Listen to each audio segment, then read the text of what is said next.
म सबै महोत्तरी जिल्लाको क्षेत्र नम्बर 3 को वासीहरूलाई एउटा कुरा भन्न चाहन्छु। महोत्तरी क्षेत्र नम्बर 3 का सांसद माननीय इन्जिनियर उज्जवल कुमार झा आज मटिहानी नगरपालिका स्थित मटिहानी लक्ष्मीनारायण मठ उपस्थित भई पूजा आरतीमा सहभागी हुनुभयो।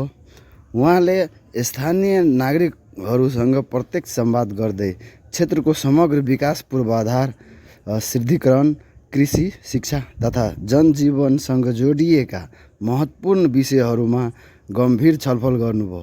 यस क्रममा उहाँले विकाससँगै देखिने भ्रष्टाचारका चुनौतीहरू अन्त्य गर्न प्रतिबद्धता व्यक्त गर्नुभयो।